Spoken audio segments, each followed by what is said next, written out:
heard a lot of advertising for foods where they talk about the health benefits, and maybe you hear it on the radio when the hosts are talking about the latest study about something and what it's good for. And I want you guys to just pay attention that sometimes it's just good marketing for them to make these health claims, and sometimes a study is taken out of context, and when we look at something that has an effect, but the amount of this thing that we would have to have any measurable impact would be so large that it's unlikely, right? So I'll give you a few examples. So let's say blueberries are really good with as antioxidants, one of the best ones, but you'd have to have something like 3 of those baskets every day to get the benefits.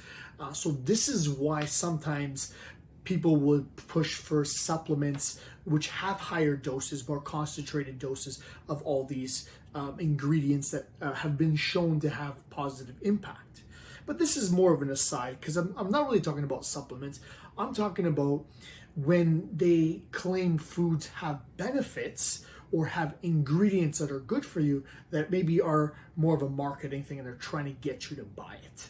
So I'll give you a couple of quick examples. So let's say, and it's true, that your body needs zinc or iron, for example, right? So they would say this breakfast cereal is fortified with zinc. And you think to yourself, oh, look, this food is good for me because it's got this stuff that's good for me, right? So you're almost looking at the ingredient is good for you. So there's almost this halo effect that makes you feel like, okay, this food is good for me because it has this ingredient that's good for me. And again, we're going to get away from the good and bad, but for this context, we're looking at improving your health, right? So into this food, there is zinc that's fortified, and you know that zinc is going to be good for you, so you're more likely to have this food. But what you might find is instead of having this processed food that has this health claim on the label, you might just as easily have some seafood, some mussels, for example, that have all the zinc you need for a day. Now, that mussel, that seafood doesn't come with that claim. So you may not even know that, but it has the amount that you need to get on a daily basis. And unfortunately, the one that's inside the cereal is not likely to do that. Now, if you want to figure out the doses that you need, what's the amount and why it's important and where you can find it, examine.com, I've said this so many times, is a great resource for this kind of thing. But moving on to my next example, let's look at iron as another example. Iron is found in a number of things, and sometimes in the green leafy vegetables. That's what's one of the claims. But more than often than not, it's found in heme-containing foods, which tend to be animal-based foods. It's things that tend to have red blood cells because that's where the iron, is being held in the blood.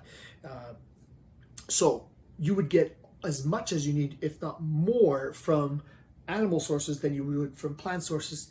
Plant sources are harder to digest.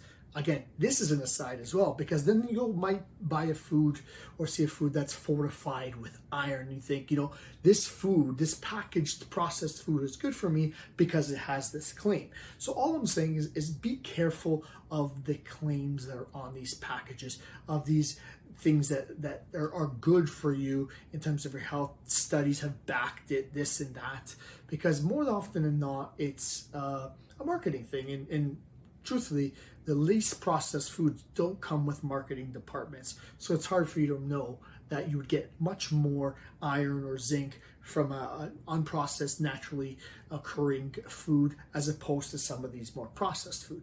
Now, there's nothing good or bad. Remember that word again. The whole point is that don't fall for these claims. Don't fall for the halo effect. A lot of this food might have these health claims on it, and it might be somewhat true, but more often than not, it is a marketing thing, and you're probably better off having something that's a little bit less processed because of the bioavailability of that ingredient.